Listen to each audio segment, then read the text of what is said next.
Okay, so next type के questions हम करते हैं related to AP. See from NCERT example number 8। इस क्वेश्चंस में क्या है, इसमें है तुम्हें लास्ट से कोई टर्म निकालनी है, अगर स्टार्टिंग से नहीं लास्ट से निकालनी है। बात समझ आई? For example if I write one AP 2 4 6 8 और लास्ट टर्म है 34, तो तुम्हें फिफ्थ टर्म निकालनी है from the last. You have to start from the last, तो you have to start from here. समझ आई बात नहीं आई? लास्ट से जब हमें कोई भी टर्म निकालनी होती है तो उसका प्रोसीजर क्या होता है, ध्यान से समझो। For example in this question the AP is 10 7 4 and last term is -62, और तुम्हें एपी निकालनी है लास्ट से शुरू करना है और 11th term you need to count. तो दिस इज फर्स्ट टर्म हो जाएगी जो एक्चुअली में लास्ट टर्म है, जो एक्चुअली में लास्ट टर्म है। It act as a first term. Obviously अगर तुम्हें एक रो में तुम खड़े हो और अगर लास्ट से काउंटिंग शुरू हो रही है तो जो लास्ट वाला बच्चा होगा वो 1 नंबर पे काउंट होगा, तो ऐसे ही यहाँ पे है, तो ये हो जाएगा फर्स्ट टर्म। ठीक है, तो हमारी फर्स्ट टर्म हो जाएगी -62। अब डी क्या होगा, क्योंकि कोई भी टर्म निकालने के लिए you should know the value of A and D. D क्या होगा, डी हमेशा जब लास्ट से काउंटिंग शुरू करोगे तो डी उल्टा काउंट करोगे, वैसे डी होता है A2 - A1, ठीक है ना। लेकिन जब लास्ट से होगा तो डी हो जाएगा A1 - A2। वैसे तो तुम्हें ये वाली टर्म पता होनी चाहिए, लेकिन ये वाली टर्म पहले निकालोगे कॉमन डिफरेंस देख के, फिर ऐसे ये माइनस करोगे ना, इसमें से ये माइनस करोगे, उल्टा माइनस करोगे। किस में से क्या माइनस करोगे, जो यहाँ पे जो भी टर्म होगी उसमें से -62 माइनस करोगे, तो उल्टा माइनस हो रहा है। तो अगर लास्ट से काउंट होगा, लास्ट टर्म से तुम्हें काउंट करना है, तो जो डी होगा वो होगा A1 - A2। वैसे क्या होता है डी जनरली 7 - 10 होगा, लेकिन जब लास्ट से होगा तो 10 - 7, क्योंकि उल्टा चल रहा है। तो डी हो जाएगा A1 - A2। ये बस तभी होगा जब तुमसे पूछा जाए find any term from the last. ठीक है, तो 10 - 7 हो जाएगा D, that is equal to 3।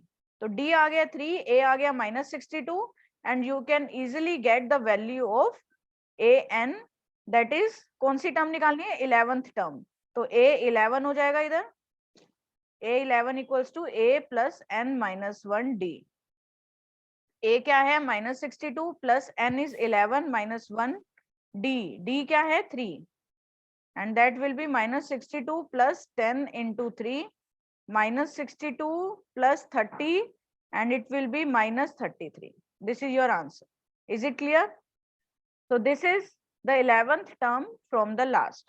Easy है, लास्ट में कुछ नहीं करना, बस ए तुम्हें लास्ट वाली टर्म को ए लेना है, ये हमारा ए हो जाएगा, और डी हमारा A1 - A2 होगा। This is the only difference. Is it clear? आगे बढ़ते हैं नेक्स्ट क्वेश्चन पे। ये देखो इस टाइप के एप्लीकेशन बेस्ड क्वेश्चंस भी आ सकते हैं, जैसे एग्जांपल नंबर 9 है। इसमें कुछ भी नहीं है, एक एपी बनानी है तुम्हें।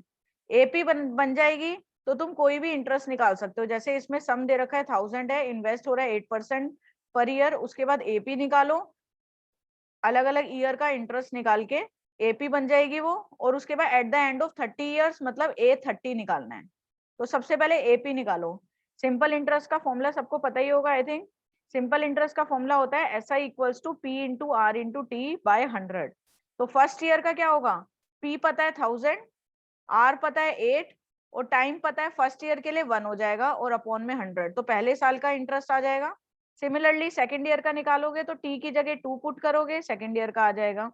थर्ड ईयर का निकालने के लिए in place of T you will put 3, third year का आ जाएगा। तो दिस इज हाउ तुम तीनों साल के निकाल लोगे। और ये एपी बनी है 80 160 240, ये एक एपी है। उसके बाद 30 at the end of 30 years निकालना है, तो you need to find the value of A30। A30 क्या आ जाएगी, A प्लस, ठीक है, A है हमारा 80 यहाँ पे, N है 30, D कितना हो जाएगा 160 - 80 80। इसको सॉल्व करोगे 30 इयर्स का। तो इस तरीके के word problems application based questions भी आ सकते हैं that you can do easily. Clear? आगे बढ़ते हैं, ये भी इसी टाइप का है। इसको एक बार ट्राई करना, इसमें भी यही है, देखो 23 रोज प्लांट्स है, फर्स्ट रो में 23 है तो एक एपी बन जाएगी, सेकंड रो में 21 है, थर्ड रो में 19 है, इस तरीके से। लास्ट रो में तुम्हें दे रखा है 5 रोज प्लांट है, तो लास्ट वाला आ जाएगा 5। How many rows are there, तो तुम्हें एन निकालना है, एन निकाल लोगे, एन निकालना है तो फॉर्मूला होता है a n equals to a plus n minus 1 d. तो एन कैसे निकालोगे, इसको तुम ए एन लेट कर लोगे, क्योंकि ये कौन से नंबर की टर्म है, 5, first term, second term, third term, तो ऐसे ही 5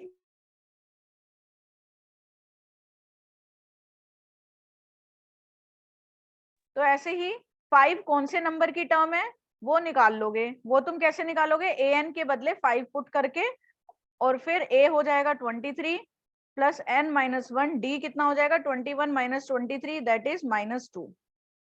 इज इट क्लियर? तो कभी भी तुम्हें अगर लास्ट टर्म मेंशन हो और एन निकालना हो तो सिंपल सी चीज, उसको ए एन मान लो, क्योंकि अगर मैं पूछूं 2 4 6 30 टोटल कितनी टर्म्स है इसमें, इजीली निकाल सकते हो। 30th कौन से नंबर की टर्म है, वही तो टोटल नंबर ऑफ टर्म्स है। अगर मैं बोलूं 30th 20th टर्म है तो टोटल नंबर ऑफ टर्म्स 20 है, तो तुम्हें 20th टर्म निकालनी है, मतलब 20th टर्म गिवन है और एन निकालना है जो कि नहीं गिवन होगा। तो ए एन के प्लेस में 30 पुट कर लेना और निकल जाएगा एन। समझ आ गया? इस तरीके से तुम लोग क्वेश्चंस कर सकते हो इजीली। फॉर एग्जांपल अब एक्सरसाइज में आते हैं।